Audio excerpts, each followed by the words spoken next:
Hi, I am here joined by Paolo Gaudiano. He's an adjunct associate professor at the NYU Stern School of Business, a Forbes contributor on diversity and inclusion, chairman of the annual Diversity and Inclusion Research Conference as well. And he's also the founder and chief scientist at Aleria. Am I saying that one right? That's right. Right. A company that measures inclusion to help understand where the biggest impact can be made. So, DEI is quite a hefty topic. So, thank you so much for joining me, Paula. Um, and we will chat a little bit about that from your perspective. Um, I watched your TED talk on the topic, TEDx talk, and that was really interesting.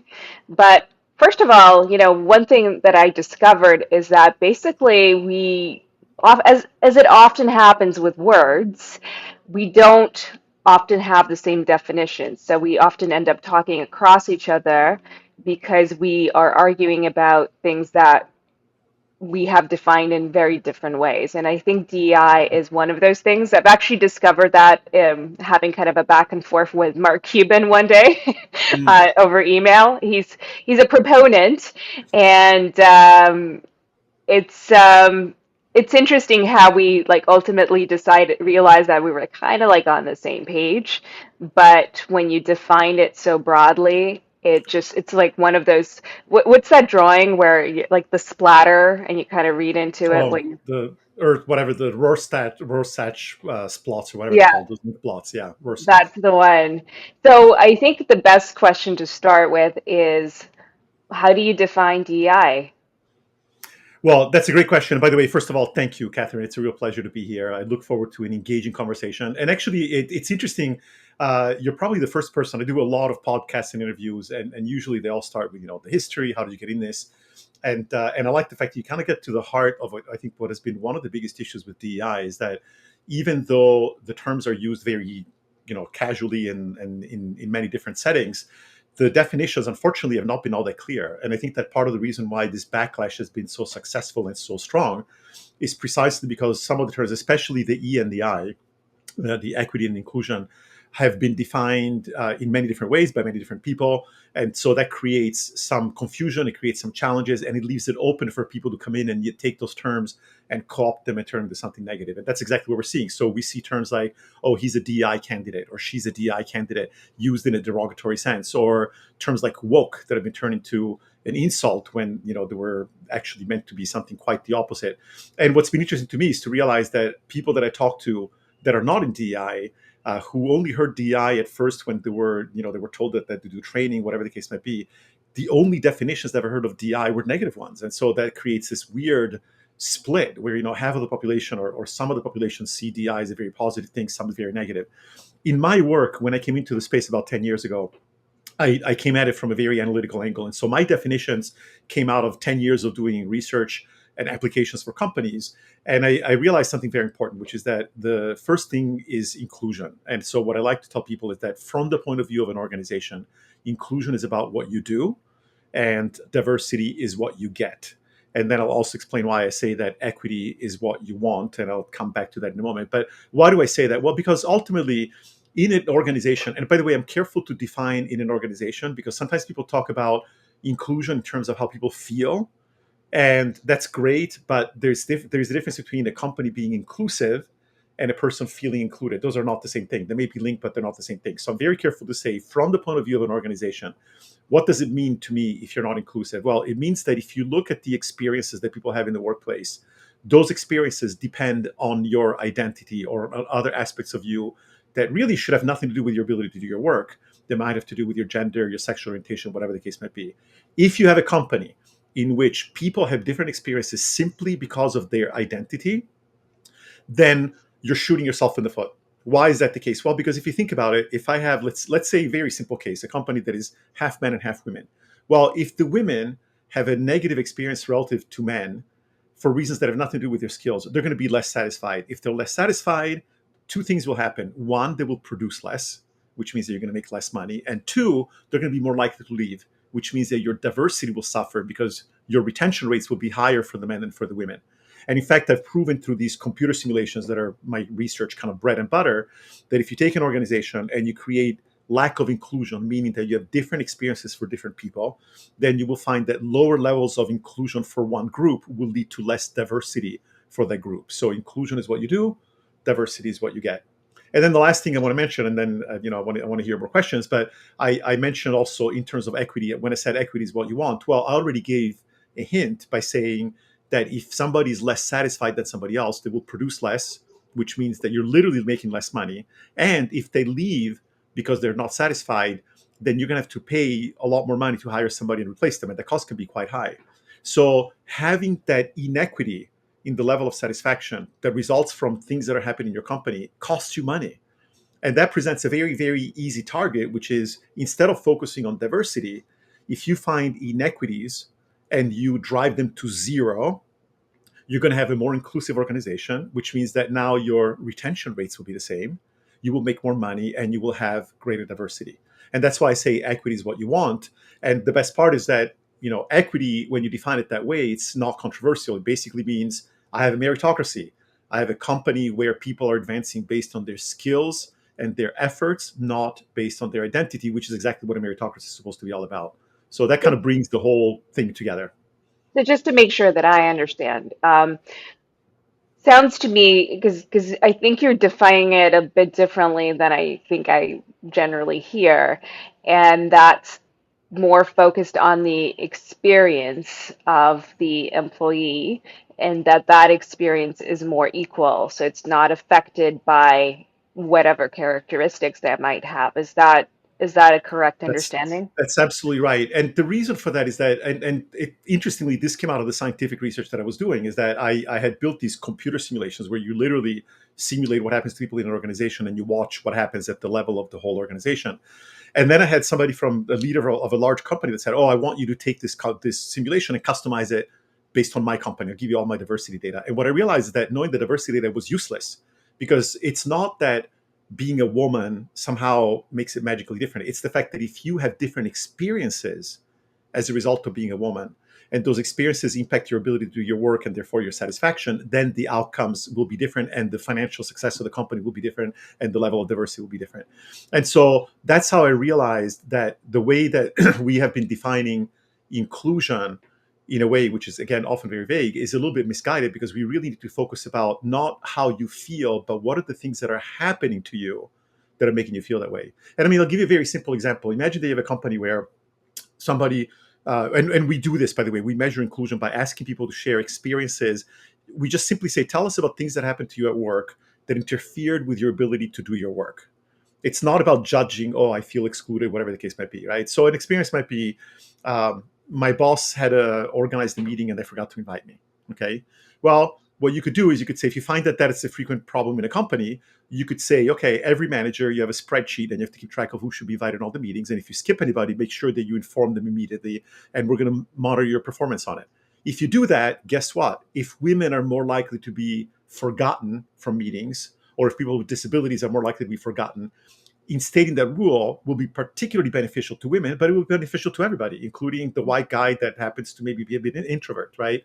And so you find inclusion, or you measure inclusion by looking at whether experiences in the workplace are evenly distributed or whether they happen more to one group of people than another. And when you do that, the beauty is that you're not saying, oh, let me make things better for women, for people of color, for people with disabilities. Instead of focusing on identity groups and trying to find what's happened to them and let's fix that, you focus on problems and you fix the problems. And when you do that, you pretty much are guaranteed that the people that were the most impacted, therefore the most vulnerable, are the ones that are going to like to benefit the most. So you're really flipping that whole idea upside down and focusing on what the company is doing. Or, I mean, it's sometimes it's the people in the company, but it's the fact that the company allows these Mhm. things to happen is what I take that to represent a lack of inclusion on the part of the company. Well, I think I find it very difficult to argue against something like that, right? You want everybody's experience to be, equitable, I guess would be the word, in terms of You don't want people to be discriminated based on anything. However, the way that it's usually defined, there's two ways. So one that that people tend to be aggravated by is sort of, oh, we have to hire an equal number of, say, women to men. So it's sort of this forced diversity in the sense that there may not be for that particular role women that are just as qualified as the men, just maybe there's less women who generally go into a certain field or things like that. um, and that's usually what pisses people off, for lack of a better word. Yeah. Then there's another type of inclusion or diversity where it's more about, okay, we know that systemically, historically, certain people haven't either been considered for these roles, haven't had equal opportunities, or might not even be aware of that the job exists because that doesn't reach their community. But we might want these people because they, not just for altruistic reasons, but also because that might make our company better. We might find talent. So, which is kind of a more moderate position on that. So, and then the way you sort of framed it, which I haven't actually heard that much talked about much. So, why do you think we have all these like different definitions for it? Yeah, no, you're spot on. And by the way, I always, when I speak publicly, I always start usually by referring to myself jokingly as the white elephant in the room, right? What's a white dude, cisgender, heterosexual, no disabilities, doing working in DI? And the reason why I bring that up is because I recognize, having been in the space for 10 years, that I don't know what it's like to be black. I don't know what it's like to have a permanent disability. I don't know what it's like to be gay or to, whatever.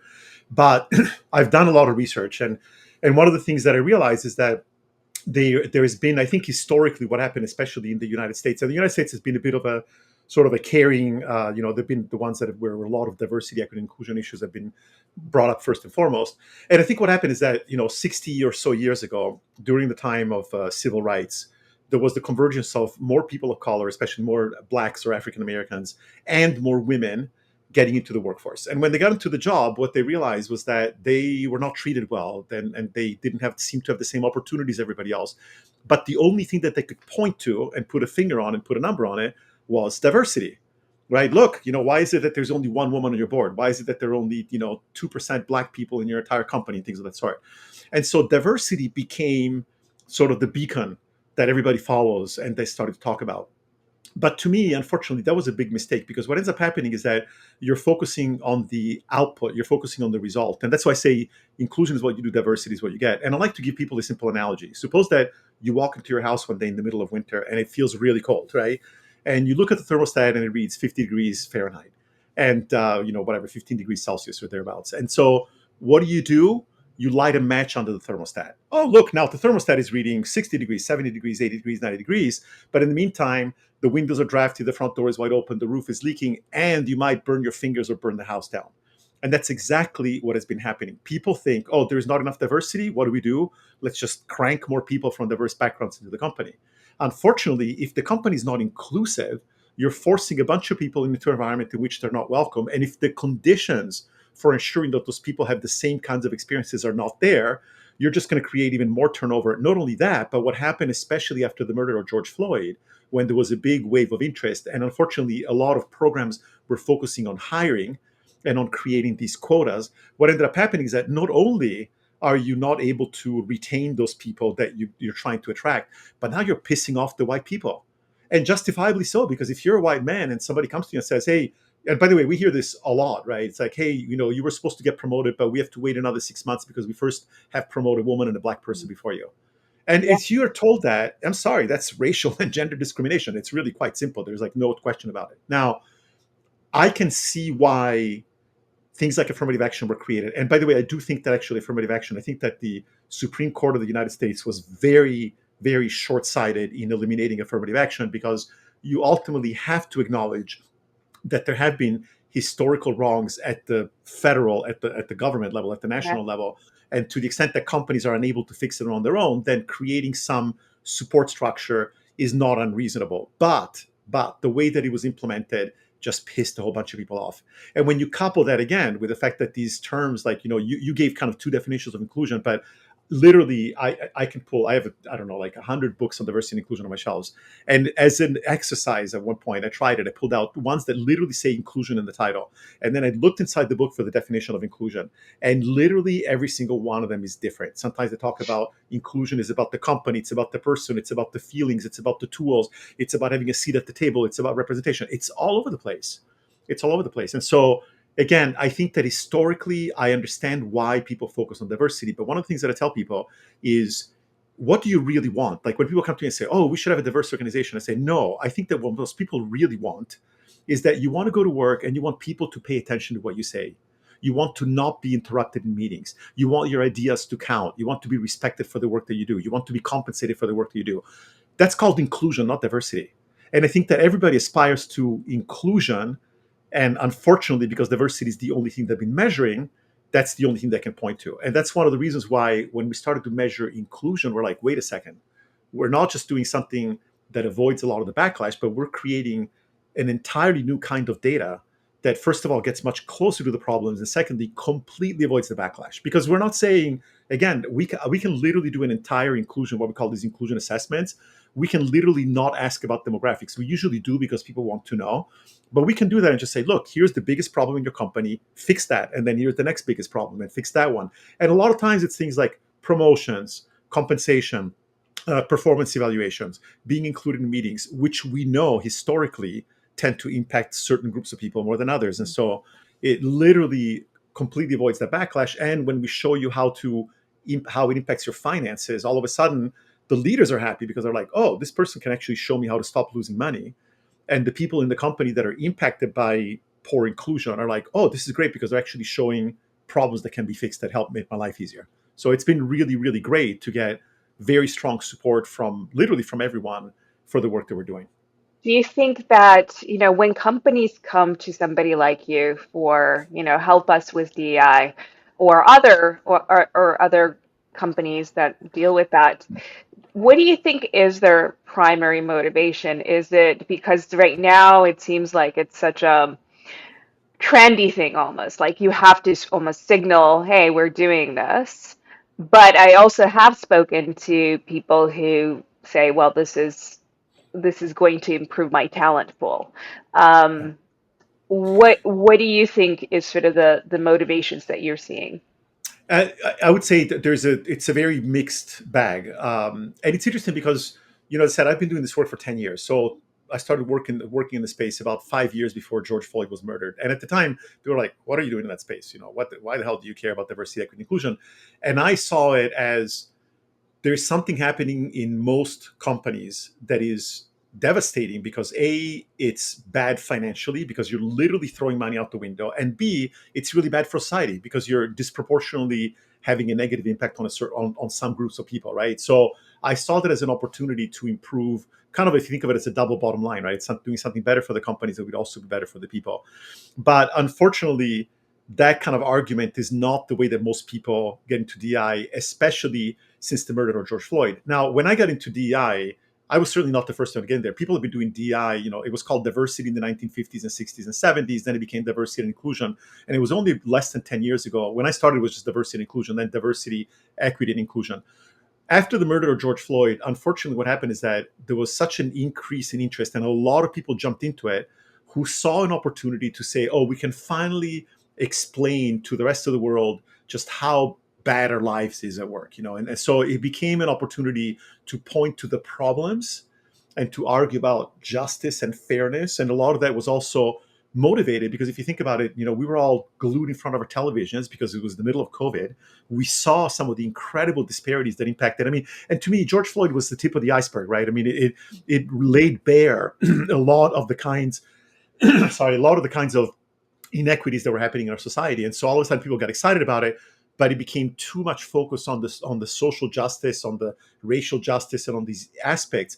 And unfortunately, that created this imbalance going in one direction, which is now being shoved. People talk about a pendulum. This is more like a wrecking ball that is now being shoved full force. I mean, I have to say, what's happened in the last 6 months, especially, is devastating. and I think it's a terrible thing what is happening right now. But that work has existed for a long time, and the people in companies that have been doing that work for a long time, like the Costco's of the world, and even Apple, and some of to some extent even Walmart, other companies, they realize that keeping their employees happy is the single most important thing they can do, because people are the most expensive line item of every company's budget.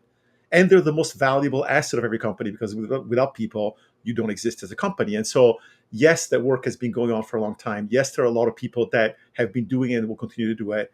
Yes, also, after the murder of George Floyd, especially, a lot of people started to do it. I wouldn't say necessarily trendy, but they were responding to political wins, right? And so when everybody was talking about Black Lives Matter and George Floyd, everybody's like, hey, let's make our website black for a couple of days. And those people, unfortunately, were doing it in what's called a performative way. And those are the first ones that retrenched as soon as things started to turn around. And so, but it's been all over the place. I've seen everything from the most committed people that continue to do it to the ones that flipped immediately and are very glad to stop doing DEI.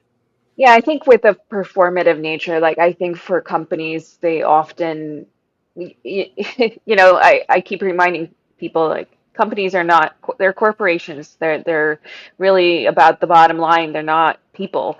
And so Yeah. when they tie themselves to a cause or something like this, where it's like, and they are being performative, it is because it serves a purpose for them of some kind. So either selling products. I mean, the fact that there is let's say all the LGBTQ month for like a month isn't necessarily because these companies just really love LGBTQ people. It's because they can move more products, and companies often will just invent, whatever month, and if there could be people at these companies who genuinely care, and maybe some of them are pushing some of these initiatives, or maybe there is, a smaller business tends to be, I think, more authentic in whatever they support. But the fact that like businesses are now kind of these political entities, and again, I don't.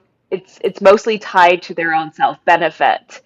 Um, Yeah, yeah. I mean, I think it's certainly often the case that that's true. I think that but as you pointed out, a company is not a person. The company is not even the CEO of the company. It's the entire organization. And I think that there's a.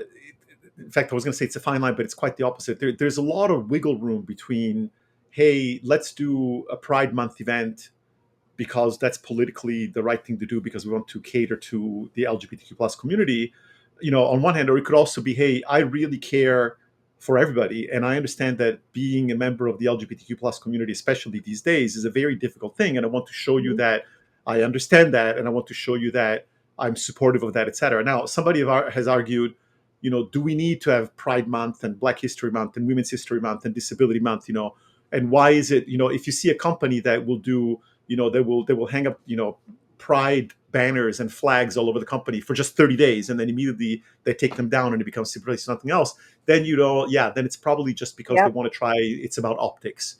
And look, optics in the end, there's nothing wrong with that, in the sense that, yeah, you're going to survive as a company, you need to cater to your customers, and if part of your customers come from a very diverse space, then yeah, you should be able to cater to all of those.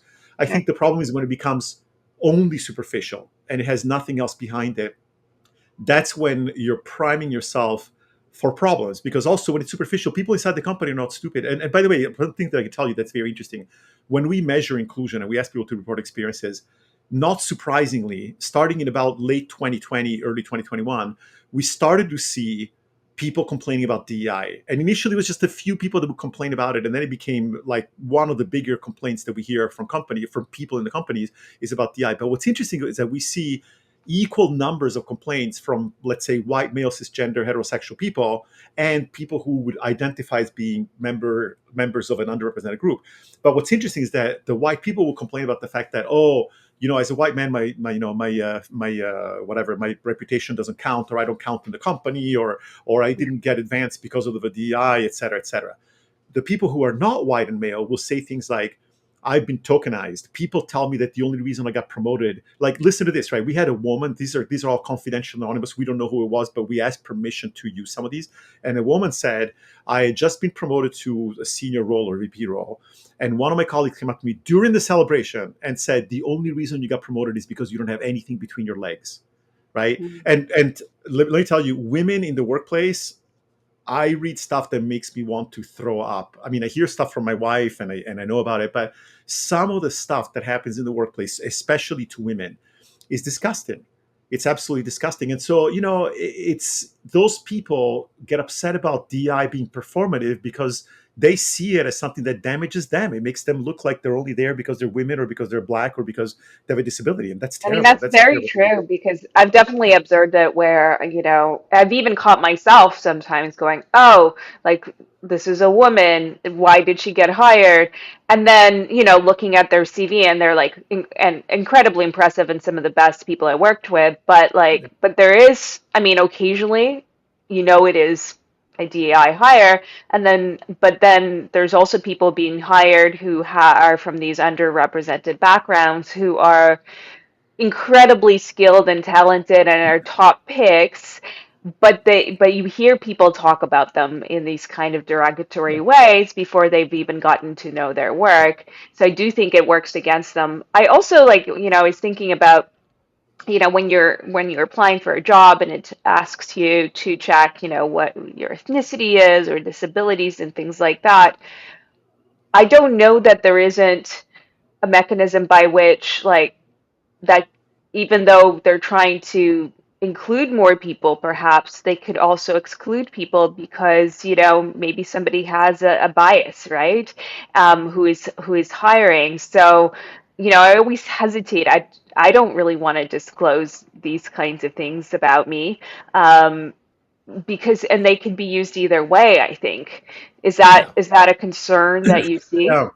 Well, I mean, there's actually, so that's definitely a concern, but there is another concern, which is that the very idea, and this is where, like, the whole notion of diversity, identity first approach to I do not agree with them. And I think that they can actually be harmful. They can actually kind of backfire. And, one example is when you, when you go to, it's not necessarily a company, wherever, like you go to events, sometimes they ask you about gender identity or whatever the case might be.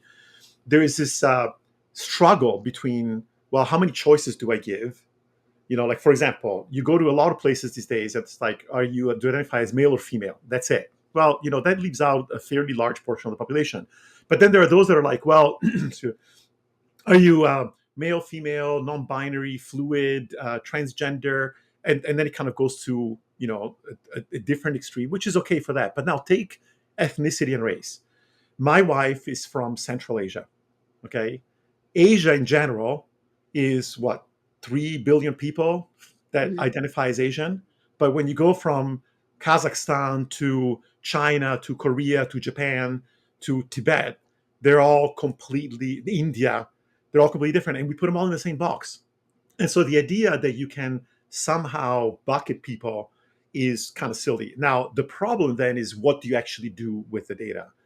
Because there's this tendency to say, oh, we want to find this particular group that is the most vulnerable and understand what is going on with this group so that we can, by fixing it for them, it'll make things better for everybody else. I tend to come at it from the exactly opposite point of view, as you heard me say. It's like, no, let's start with the biggest problems. Let's focus on finding the biggest problems. And let's do that with a high degree of confidence that the most vulnerable people are the most likely to be impacted by the widest range of problems. So the more problems I fix, the more likely it is that I'm going to impact positively the most vulnerable population. And so, is there value in collecting diversity demographic data? I think so. It depends on how you use it. If you use it, but to me, you should use it the way that you use, like, your balance sheet in your company, right? It's like, I want to understand, do I have a strong imbalance? Am I missing some assets that would be more valuable to my organization? Am I neglecting to look through some pools of talent that could potentially benefit me, either because they allow me to reach a new marketplace or simply because they allow me to tap into a broader talent pool? But that's really, to me, diversity. That's kind of the way that it should be used. Just like you use your balance sheet. Your balance sheet, you can't use it to run the company. You can use it to tell you what's going on at the sort of the top level, but you need to understand your cash flow. You need to understand what are the things that are increasing and decreasing the amount of cash that I have. And to me, inclusion is the same thing. It's like, what are the things that are increasing and decreasing the value of the people in my organization, right? And kind of in between, what I've been calling equity, or really it's like merit, if you want to think of it that way. It's more like things: who's getting promoted, who's getting job assignments, who's getting bonuses, who is getting mentorship, who's getting to go to lunch with the CEO. And if you look over, let's say, a quarter, which is just the way that the P&L or the income statement works, if you can see that there are imbalances at that level, now you have a complete picture, because you can see that at the top level, okay, we don't have enough women. At the bottom level, the cash flow inclusion level, okay, a lot of women are complaining that they're not getting invited to meetings, or that they get talked over during meetings, or that they are not given, the best clients, whatever the case might be. And then in between, you measure and you say, okay, what do we see? Are women getting promoted more slowly than men? Are women who get hired into the company not being given the opportunity to onboard at the same rate as men? Or, and things of that sort. And Are so they the going golfing picture, and playing are they poker going? with the Well, management, right? Like exactly, that plays a big role. exactly. And we see that a lot. And by the way, we see men that complain about that. We see men that are like, I hate the fact that every meeting starts with 10 minutes talking about yesterday's football game. And it's Mm. like, I don't care about football. And yeah, or women saying, the guys, they always, we do offsites and they're always going to play golf. And if you're not on the golf course, you're missing out, because guess what? While they're sitting there playing golf, they're making deals.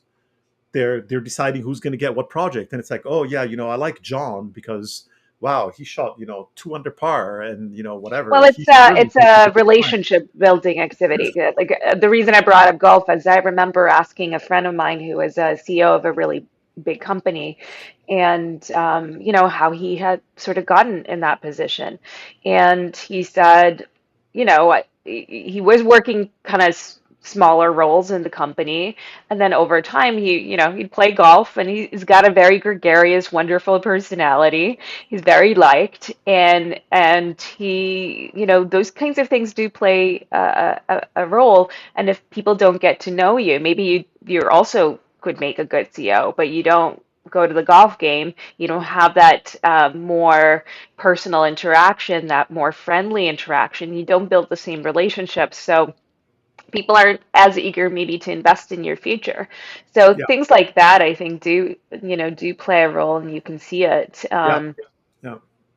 No, absolutely. And and part of the problem that I think a lot of people don't realize, a lot of these imbalances that we see, lack of diversity, they're not due to like evil things, right?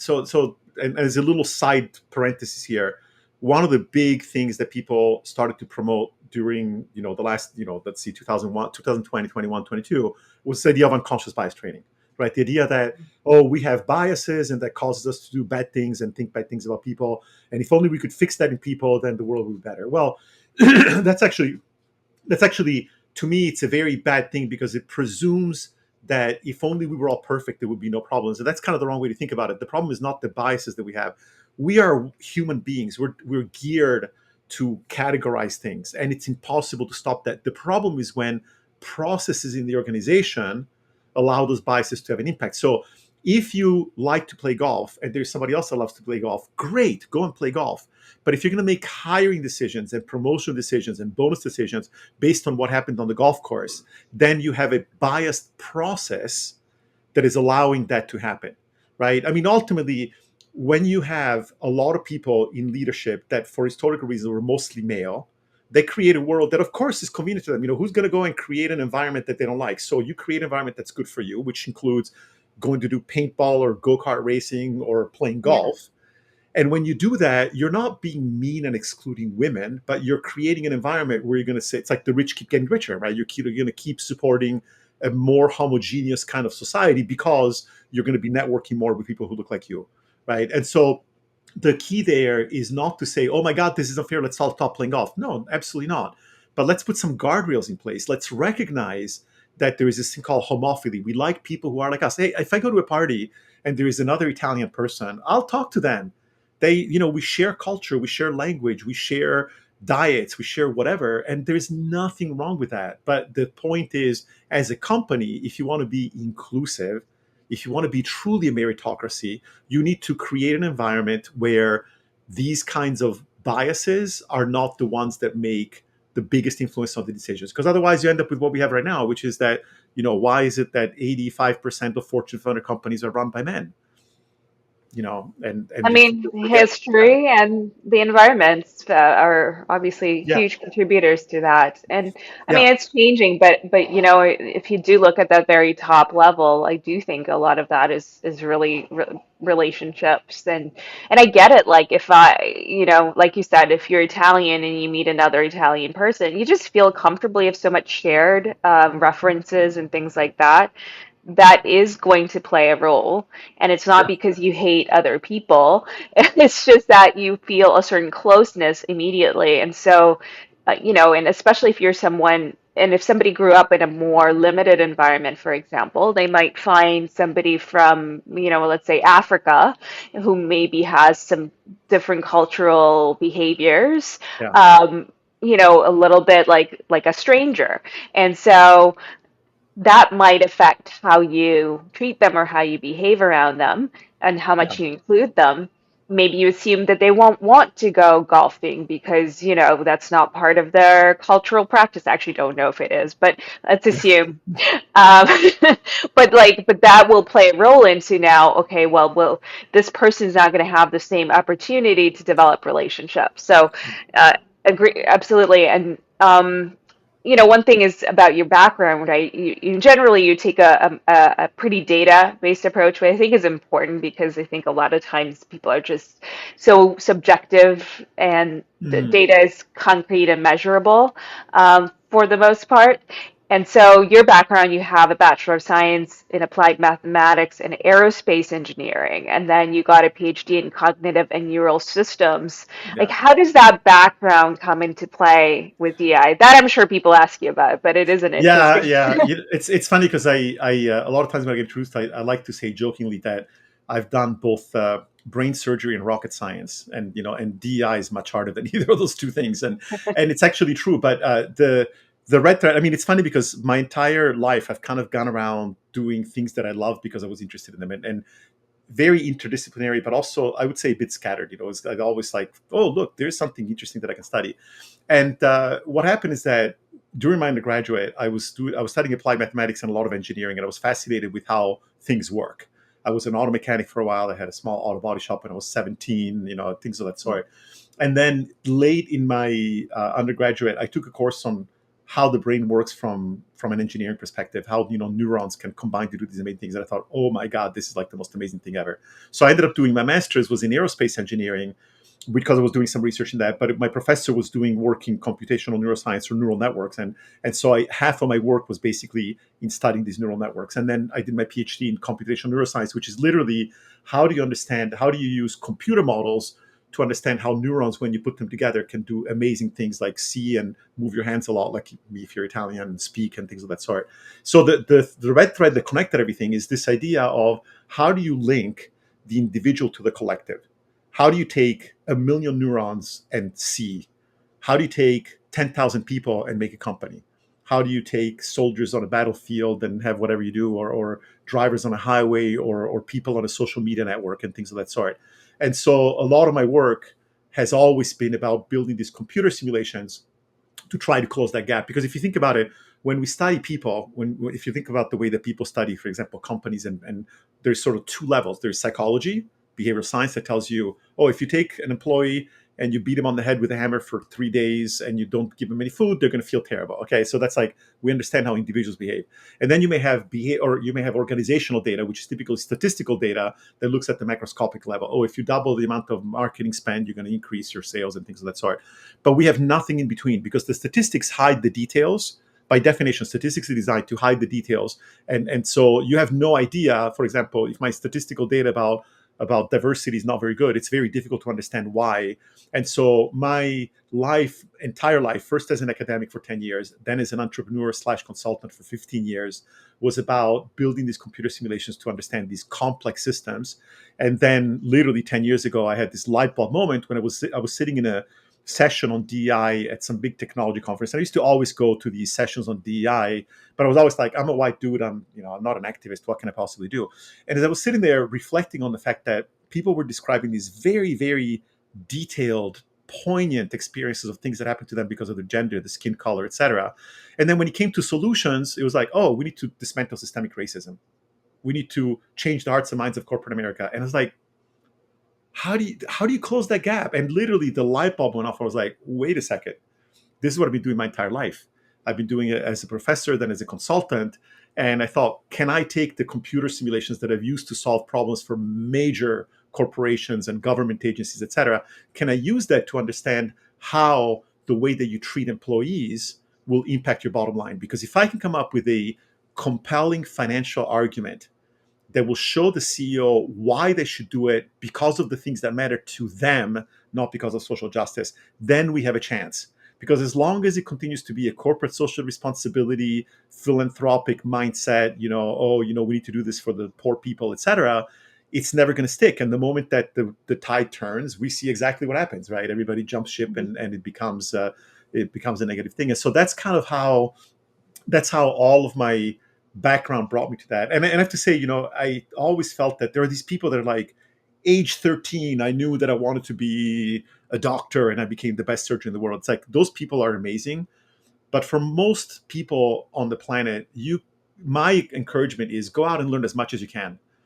And at some point in time, that will give you the flexibility that you need to find the passion and to have the tools that you need to be able to support your work in that field that you're passionate about. And I joke with people, when I started to work in DI, I just turned 53 years old, right? And I joke with people, it took me 53 years to figure out what I want to do when I grow up. And now that I'm 10 years older, I feel like I love, like, every single day that I get up. I feel blessed. Even now, even with the horrible situation that DI is in, I feel so incredibly lucky to be doing something that actually has meaning, it has impact, and it has the potential for significant, positive economic impact for all of society. And that's just absolutely wonderful. And so I'm fortunate that I got into that space, and the very, very interdisciplinary background was immensely helpful just because it brought me this understanding of how these, systems work, how do you connect the individual to the system. Yeah, it's interesting. In the words of Douglas Adams, everything is connected, uh, which I found to be true. I also had a similar background in terms of just jumping around different things and learning different things. Not no neuroscience, unfortunately, or engineering. However, I have found that doing like a lot of different things somehow still related to each other. And I guess I always struggle to when I meet somebody and they're like, "Oh, what do you do?" And just because I do so many things, and I'm like, I guess like a storytelling, but at the heart of it, that's what it is, and you Yeah. use different tools. Yeah. Um, but everything kind of taught me different things. You were as you were talking, I was wondering, does AI have a future in DEI? That's the million, actually the $1 billion question. So first of all, it's going to have an impact on DEI in the sense that in a couple of different ways. I think that the two most obvious ways that I've seen that are already fairly clear, one of them is that there is a growing trend for companies to use AI tools that can help them with a host of decisions related to human resource management. So whether it's hiring, candidate selection, etc. And there you already hear people complain about the fact that, well, if the AI is trained on historical data, and historically, let's say, Black people have not done well in a company, then if you apply AI that's been trained that way to vet your candidates, you're more likely to exclude people that have already been historically excluded. And there is some truth to that. There is another very complementary side of that, which is that there is a concern about AI eating jobs. I happen to think that that's like hyperbole. And it's like, okay, let's look back at when the steam engine was introduced, when the telephone was introduced. Every time there is a major invention, people are like, oh, we're gonna lose jobs, etc. If you look at how many jobs today were created because of the internet, we never could have predicted that back in the 1990s when the internet was being created. Like, we never in a billion years would have guessed that 90% of our economy was going to rely on the internet. AI, if it continues to flourish the way that it has, will lead to so many new ideas and so many new things to do that for whatever 10 jobs we lose, my suspicion is that we will create 100. However, in a knowledge economy, the people that are most likely to benefit from those new jobs are probably not uniformly distributed around the world, and not uniformly distributed in terms of socioeconomic status. And so there is a possibility, a very concrete possibility, that some aspects of AI job reshifting, if you will have a disproportionately negative impact on the lower socioeconomic classes. And that can also be on a geographical level, right? There's many ways in which climate, like AI, is turning out to have a pretty huge impact on climate, and that impact is not uniformly distributed. There's a lot of evidence that shows that some of the biggest impacts of climate change is it's going to be quite devastating for some of the less developed countries, right? So it's very, very, very complicated. I think that on the flip side, if you can use AI intelligently and use it to help you make better decisions, people I've heard are starting to use AI for things like, hey, help me to identify biases in the language that I'm using for my job posting, or help me to figure out a better way to do a performance review. And as long as you're careful and you don't trust it too much, I think that there are definitely ways that AI can also be beneficial, but it's a little too early to say. Give it another 5 years, and 5 to 10 years. I think it's going to take a while before we sort things out. So Apparently, some companies are using AI interviewers. So, and also using it. I think when you remove the human element, like on the one hand, you might reduce certain kinds of biases. On the other hand, there's something, you might overlook someone who's special because they don't fit the mold. So just using those tools to like figure out who you might interview, definitely yeah, concerning. yeah, it's I think this is something that I have to say, it kind of drives me nuts. People have a tendency to take very extreme positions. And I think this is actually a reality in our society today, is that we have become increasingly polarized, where it's no longer cool to try to find a shared common ground. It's now much cooler to find the most extreme possible viewpoint and use it to scream as loudly as you can. And ironically, what ends up happening is that you have people that are like pulling apart, even though their underlying values might be the same. I mentioned this idea of meritocracy. I recently spoke at a conference where the vast majority of people you could very safely describe as anti-DEI. Okay. And I talked about DEI, and I kind of was a bit of a call to action, say, listen, instead of wasting all this time and energy arguing against DEI, why don't you try to figure out, if you don't like it, why don't you help fix it, make it, come up with better ideas? And I said, but here's something interesting. The people that are anti-DI are convinced that the goal of DI is to ensure that people are hired based on their identity and not on their qualifications. That's what they're convinced about. Okay. Mhm. Now, here's the reality. The reality is that, and they're convinced that meritocracy is a great thing that makes things colorblind and even, et cetera, et cetera. A lot of people in DI are convinced that meritocracy is just a dog whistle to basically continue to promote people that look like you. Okay. The reality is that everybody wants exactly the same thing.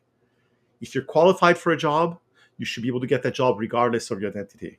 And once you get inside a job, you should be able to perform on the basis of your skills and your effort, not on the basis of your identity, which is exactly what both sides want. But when I tell the anti-DI people that that's what DI people actually want, their jaws literally drop to the floor. They don't believe that. And when I tell the DI people that the meritocracy people really want the same thing, they're also like, no, that's not possible. And to me, that's the worst thing about what's happened in I would say, the last 20 to 30 years in our society, is that there's been this pulling apart. And now it's like, all of a sudden, if you have a 1 or 2 seat majority in the House and in the Senate, you can do whatever the hell you want, right? And it becomes this kind of flip flop instability where people take these extreme positions. I think that's devastatingly bad for our society. And one Well, of it's the things also that I'd like to do is to try to take a much more neutral line, and let's focus on the things that we share, not on the ways that we're different from each other. absolutely. And I think that part of that is also the sort of the idea of the culture war, which is the whole thing only works if you're sort of being divisive and over the top and not necessarily finding common ground. So Yeah.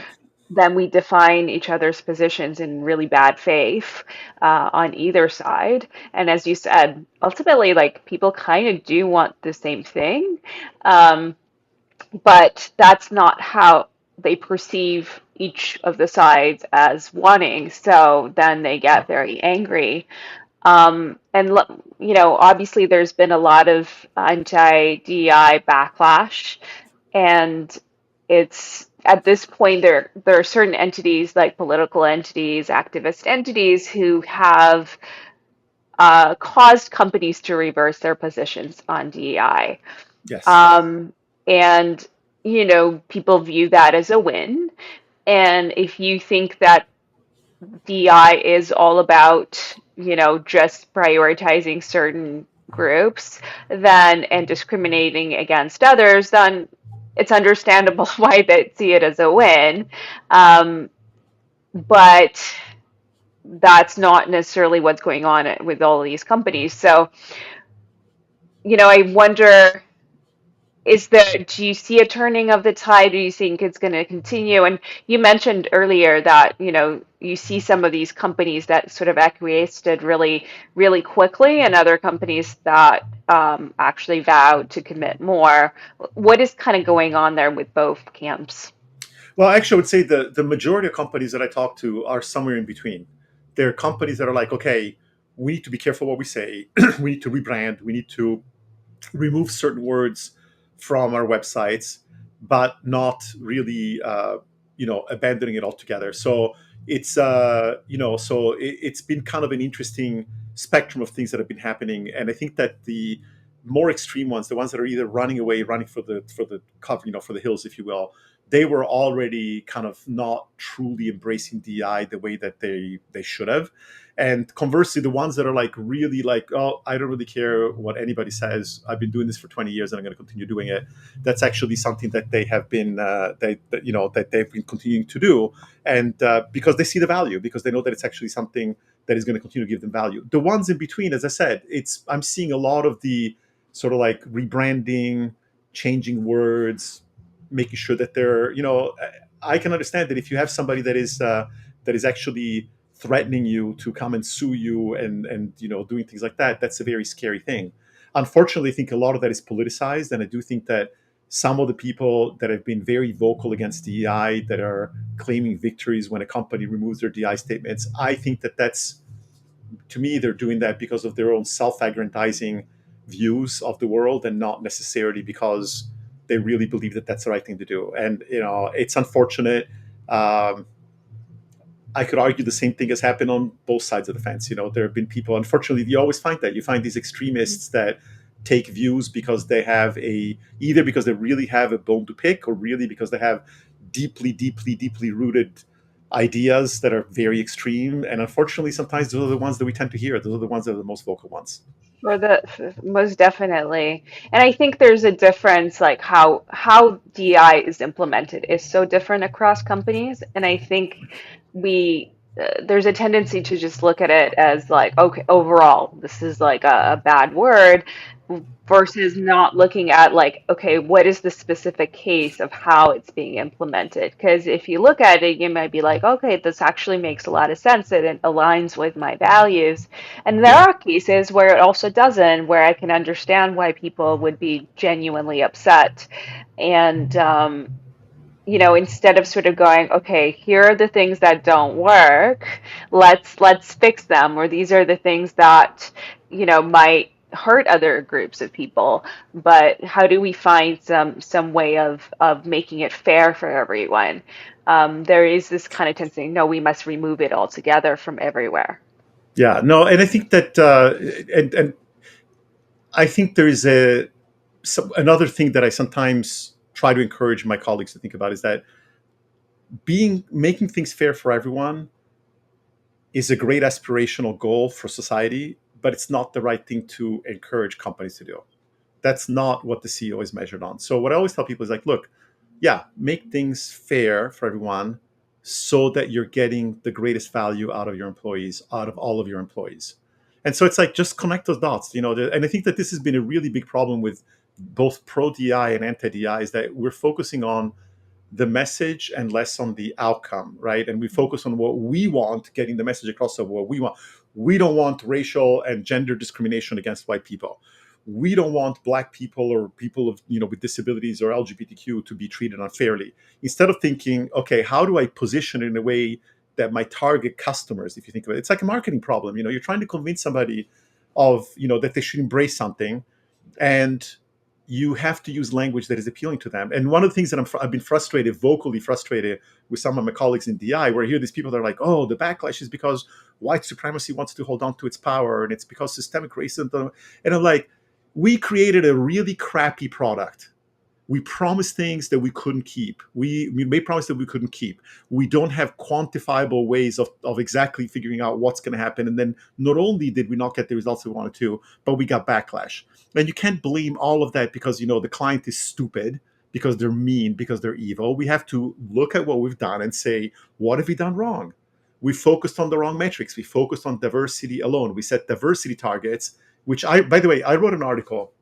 I used to write regulatory reports. I wrote an article in which I said, if we continue to focus on diversity alone, we will see backlash from white men complaining about reverse discrimination, and it may spread to other parts of society like affirmative action. I wrote that in April of 2018, okay, 7 years ago, 2 years, 1 month, and 23 days before the murder of George Floyd. How the hell did I know? Because to me, it was so obvious. It's like, look, if you go to a company and you say, I'm going to increase the percentage of women from 20% to 30%, the only logical explanation is that you're going to reduce the number of men by 10%. And you can say, oh, yeah, but DEI is magical and we're going to make more money so everybody will be happy. But it's like, but you're still going to tell me that you have to reduce the number of men. And Yeah. like, to me, that's like, it's like And you part need of, to come I up with a think, better message. yeah, absolutely. But I also think that part of why we ended up here is also because people do struggle to have these conversations in a constructive way where you can bring up some of these concerns and not be vilified. Because I can imagine if you're a white male bringing up this conversation, and saying, oh, I feel like this is they're concerned about this being discriminatory. Like, there are definitely people say you're a white male, shut up and sit down. Like it's not your time now. And Yeah, that made it difficult, I think, to design these systems in some ways. yeah, so it's a very good observation. I've been fortunate, and I think that it's because I've been, especially the first several years that I was in this field, I was very, very, very careful about what I said and how I said it. But it wasn't just about like, oh, I don't want to get attacked. It's like, let me be mindful. I am trying to build a solution that everybody can agree upon. And I have to say, it's one of my greatest points of pride is to go into a company to give a presentation to a bunch of people, and then literally have the white male cisgender heterosexual CEO get up and say, oh my god, this is the greatest thing I've ever heard. And also have maybe the black queer woman who is a DI manager or runs an ERG saying, oh my god, this is the greatest thing that I've ever heard. And that happens to me a lot. And part of the reason is because I'm a very big fan. I have kind of a belief. It's like, if you criticize someone without offering a solution, you're basically just blowing up your own ego. That's all you're doing. I was like, I will not criticize people unless I can say, here is how we can do it better. And unfortunately, especially online, that practice does not exist. It's like, who can say the nastiest thing?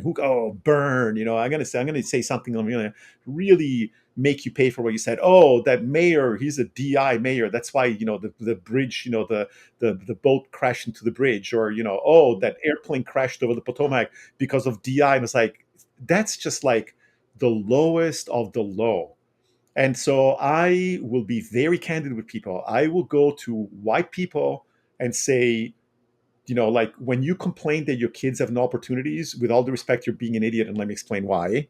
And let me explain why it's kind of offensive that you say that. But when black people say things like white people are oppressors, I've gone to people and say, like, here, let me explain to you why this is a really stupid idea. Because it's like saying, well, all pigeons are birds, therefore all birds are pigeons, right? What do I mean by that? Well, if it's true that the majority of oppressors traditionally have been white people, it does not mean that white people are oppressors, right? Those are two very, very different things. And I constantly, catch people in DI settings that would say things like, well, white people have to understand. It's like, you need to stop saying that. Because when you do that, you're basically taking a very large chunk of the population and you're insulting them, right? These including people that may agree with you. And so that kind of stuff just drives me Well, bonkers. how do people react when you say that to them? When they I would never just do this out of the blue and like send a message Yeah. on the internet. But if it's in the middle of a conversation where they see that I come from a genuine position, they see that my work is actually making a difference. They see that I am trying my best to be balanced and to understand both sides of the fence.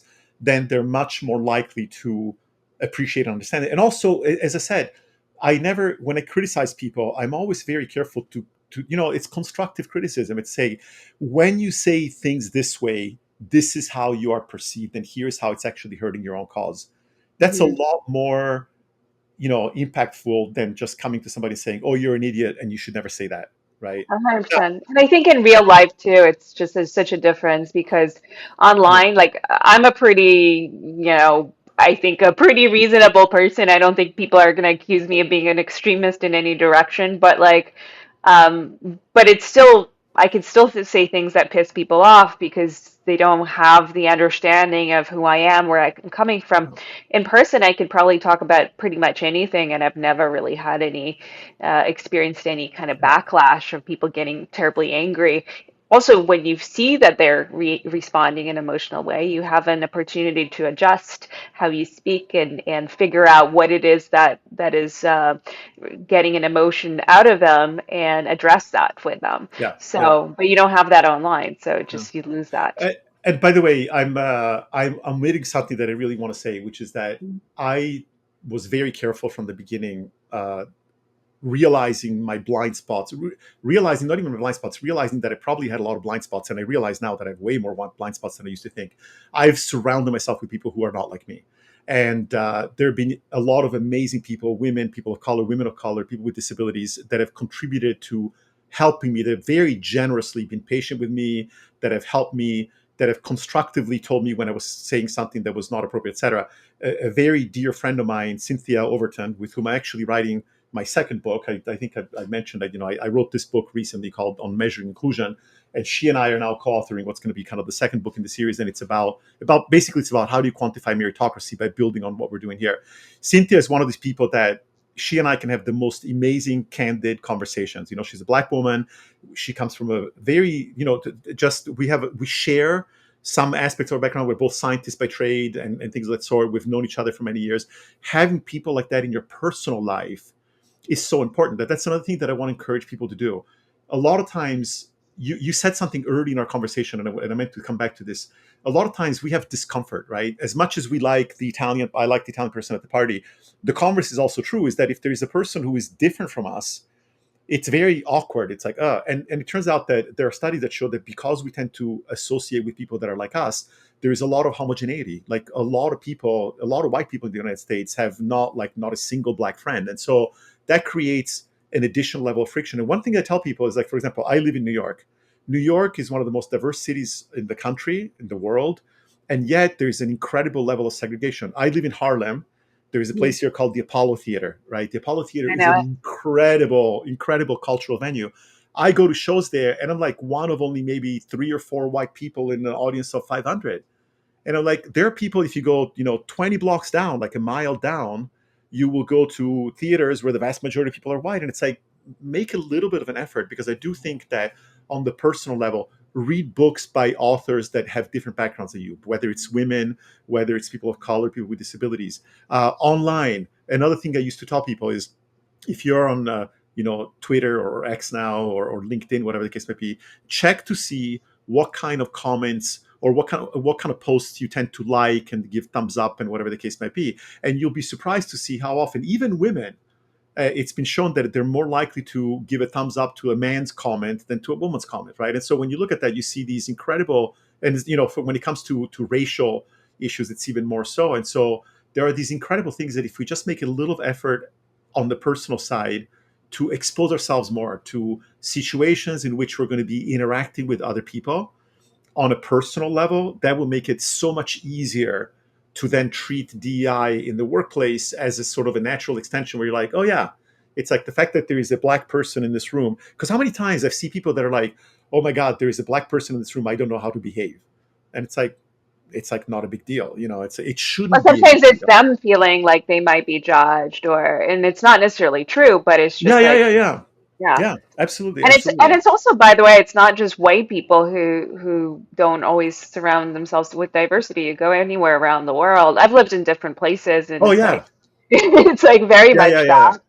And No, so no, if, thank you, thank you. Yeah, that's a very good clarification. It's more about, there tends to be in any culture, there tends to be kind of a majority, yeah, and there are people who, whether it's because of disabilities, whether it's because of your gender identity, whether it's because of your sexual orientation, there's often situations in which there are people that are kind of outsiders, yeah. and people with When you haven't disabilities. experienced them, like I knew people who might have been uncomfortable around gay people, and but it's purely because they didn't know any, and so they didn't. And Exactly. once they did, there was like, oh, okay, it's just a person, right? Yeah. And that interaction changes people. I would also add travel to the list. I love to travel, and I think that completely changes your perspective, and you see different cultures. And Yes. I'll kind of share my own little experience with diversity, I guess, too, and blind spots. Like many years ago, I was writing. I was in. I took a workshop for writing scripts, and I wrote. We were all supposed to write a scene, and I cast it in my head, right? And one of my characters, she was this like, I wanted her, I think, to have either really blonde hair or red hair, kind of, because Hmm. there's kind of a reason for that character. And then the other character was kind of a lanky, thin black guy. Oh, sorry, Okay. white guy, white guy.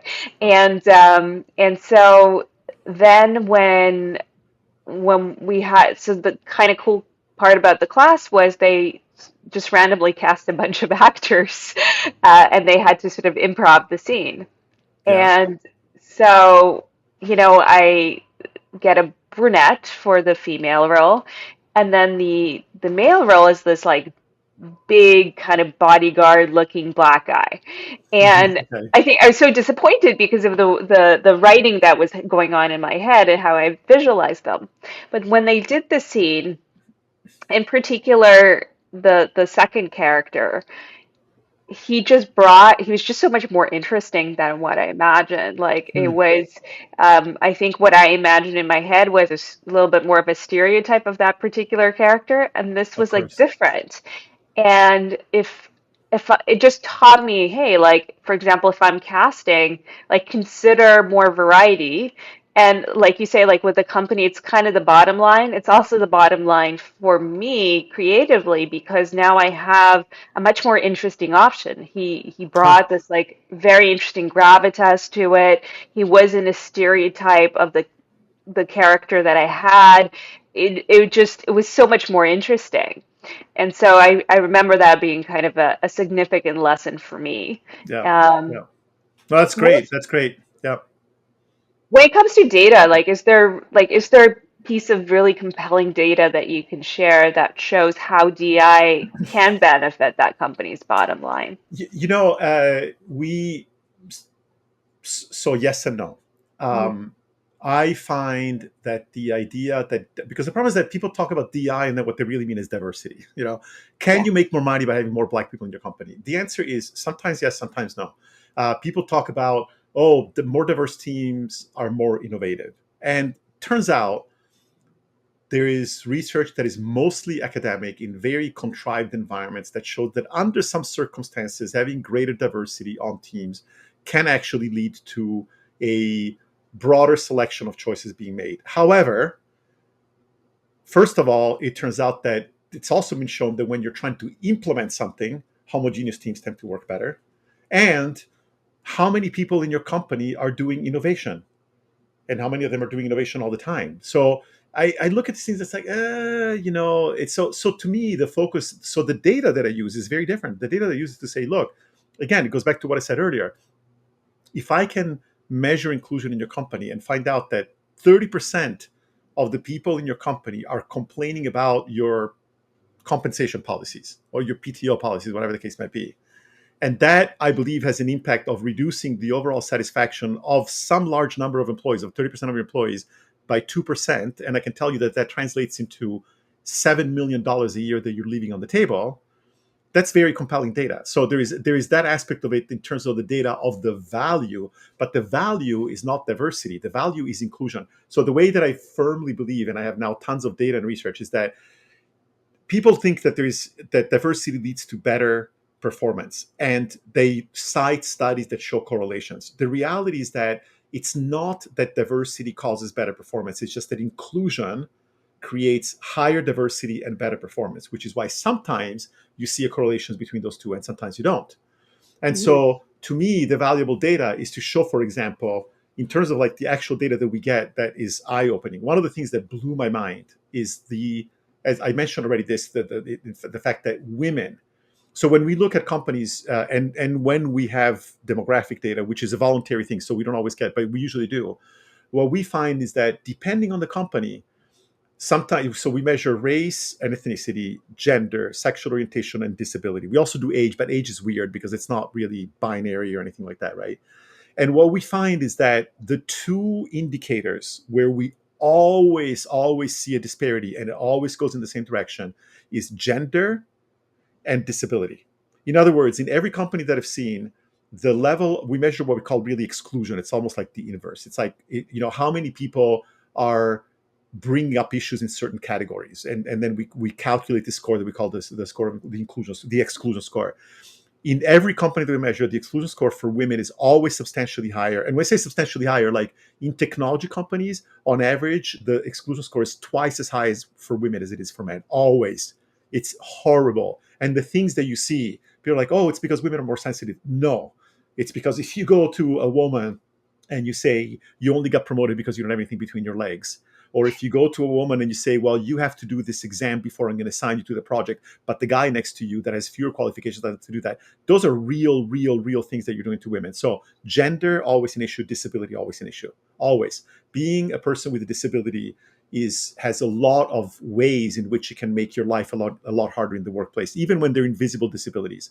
And so those are things that really open my eyes, because for race, we find that in some companies race there is a big difference, in some there isn't. Especially lately, with a lot of white people who identify as white complaining about DEI, that gap has closed. And in some companies, we obviously see almost the reverse. And so that to me was really telling. It was, again, it goes back to the idea that it's not about, oh, let's sprinkle this magic diversity dust. Let's just mix up people in a bag and make them more diverse and it will perform better.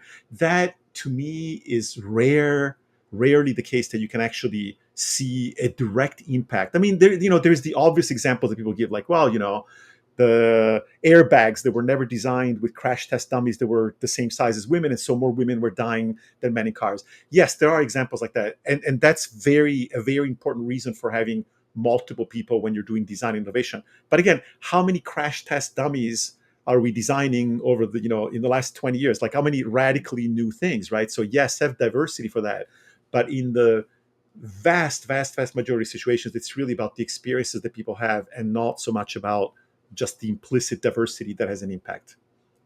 Yeah, I suppose like if I was a woman going into tech, if I have a very bad experience there for whatever reason, I will probably do worse work because I'm, not motivated sufficiently, or my brain isn't working in the same way because I'm upset, or I'm not given the opportunities where I could excel. So focusing, the way I understand your thinking is it's more important to focus on creating that equal experience rather than necessarily, hey, let's like pluck more women into this field, because more women might Absolutely. want to continue going into that field if they feel like things are kosher in there. Absolutely, no, That's absolutely right. And one more comment I want to make. It's another thing. Our brain works in mysterious ways, right? We notice differences. We categorize things. I've had when I started working. In fact, still today, when I tell people, they're like, "I'm at a party. I don't know people professionally. Oh, what do you do? I work in diversity, equity, inclusion," which is typically, it's like deer in the headlights. It's like, oh my god, it's like, what does that mean? And so, typical comment that I hear mostly from white guys, mostly, oh, yeah, my company, engineering company, right? Yeah, at one point we hired a woman. We tried to hire a woman in the VP role, but she didn't really work out. So it's like, so we tried, but how do you explain that? It's like, well, it's like, let me ask a couple questions. First of all, has there ever been a man that has not worked out in a company? They're like, oh, it's like, so why is it that you focus on the fact that she was a woman? Because I'm sure that there've been a lot of men that have failed in your company. It's like, oh yeah. And then it's like, and then let me ask you something. When that woman was brought to the role, and it was like highly touted that she was brought in as being a woman, etc., Did you help her? Did you make sure that the environment was such that actually she was able to succeed, that she was actually set up to be able to do the work? Or do you think that it's possible that everybody's like, oh, there's this woman in this role, and let's see what happens instead? It's like, can you imagine being the only person in a room and you're being identified that you're there only because you're a woman, and you're surrounded by a bunch of men that all look at you and all think that you're not there because you're qualified? Can you imagine what your life would be like? Do you think that you would be able to succeed in your job if you did that? And when you say that to people, they're like, "Oh, okay, I get it now." But that fact, and it's the same thing with people of color. It's like we just assume that, oh well, we hired this person of color and they failed. A lot of black people that I know, one of the burdens that they have in the workplace is that they know that if they screw up, it will have a negative impression on the other very, very few black people in the company because of the way that our brains works, which sucks because how many, we talk about diversity hires, how many people were hired into companies because their daddy played golf with the CEO, or because they went to the same school, or because they happened to have done some whatever internship together that they could afford to do because they didn't have to worry about getting paid, right? But we never question, oh look, it's the category of rich kids of rich people that play golf, that look, a lot of them came into the company field. We don't do that. But if their skin is dark, our brain just like instantly, it's like, oh, you're in that category, and we're assuming that's the kind of unconscious bias that can be very damaging. But again, you educate people to be more exposed to that, but more importantly, as long as you don't let decisions be made on the basis of those bias. But as I said, my biggest learning was being a woman in most any field, but especially technology and to some extent finance. You have to be so vastly superior to your peers. Like, I am a firm believer that if I ever walk into a professional situation, there's a woman, she's probably twice as good as I am. If she's a black woman, she's three times as good as I am. And I know that for a fact because I know that I've done things in my life. I made stupid mistakes that if I'd been a woman or a black woman, I probably would have been fired. I would have been demoted. But as a white guy, it's like, oh, well, we know that you have good intentions. We know that you have good potential. And it's like, I have so much data and I've seen so many stories of that. It's really, really one of the most shocking things was getting the data that just proves how incredibly biased our perceptions are. That's really probably the most telling thing that I've seen. That's interesting. And I think it also like our own experiences, sometimes we don't have that experience, right? And so we don't necessarily know or believe when others say that it's happening. And that's where I think data is really valuable to really quantify that Yeah. when collected in the right way. Because obviously, as you said, statistics hides things as well. But I wish we had more conversations about this topic in this kind of way, because I think we wouldn't be where we are today. And I will say, like, I've been guilty of some of the biases, and I've been guilty of, thinking, oh, this person might be diversity hire, which again, sometimes people have been hired for the wrong reasons. Yeah. But then I can only imagine like how it feels to someone who's worked hard their whole life, has this great shot, and then people are, thinking, saying these things. You can see that in the way they treat them, Yeah. and that can often be wrong. And so it's not this one-sided issue. So I've been and having had conversations with people such as yourself, I think has shifted my perspective a bit too. I've been all over the place. So Yeah. I really appreciate you having this conversation and being willing to talk to different people. I think that's incredibly important. And is there a place where people can follow your work? Yeah, I would say. I mean, first of all, I would. Oh, actually, I do want to say something. So my book, I've Mhm. actually now won 3 awards. There's one here, but I got two more awards. And Nice. my Congratulations. publisher, no, thank you. And my publisher has made a promotion just to celebrate. So right now, if you go to Amazon, the Kindle version is on sale for just 99 cents. And one of the things I ask people is that, like, buy 5 copies because Amazon lets you buy multiple copies and you get individual redemption codes that don't expire. So it's like, hey, buy 10 copies and give them to friends, give them to, to colleagues, give them whatever. So I would encourage people, go to Amazon and look for, again, Measuring Inclusion. It's the only book that has this title. My website, aleria.tech. So it's ALERIA.tech. That's my company. Also, I was fortunate that I've given two TEDx talks, and one of them is now featured on the main TED site. So if you go to TED.com and you look up my name, you'll find the little bio page that has links to both of my TED talks.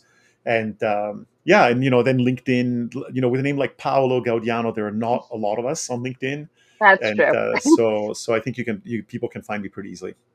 And what's the best Italian dish? I mean, I think that's very pertinent to this conversation. Oh my God, there's not a single one. I have to say, I there's mozzarella that's made in the area south of Rome, actually near Naples. Mozzarella di bufala. Bufala is like it's a kind of cow, but it's a little bit different. I get palpitations when I think about eating mozzarella di bufala. It's like one of my favorite things. It's a cheese. It's a fresh cheese. It's nothing like mozzarella that we get in the States. That's probably one of my favorite Italian foods. But I love Italian food in general. I love to cook, and I would not single out one dish from that perspective. So you're living up to the stereotype then. Absolutely, absolutely. Awesome. Thank you so much. Thanks for joining Thank me. you. Thank you, Catherine. Thank you.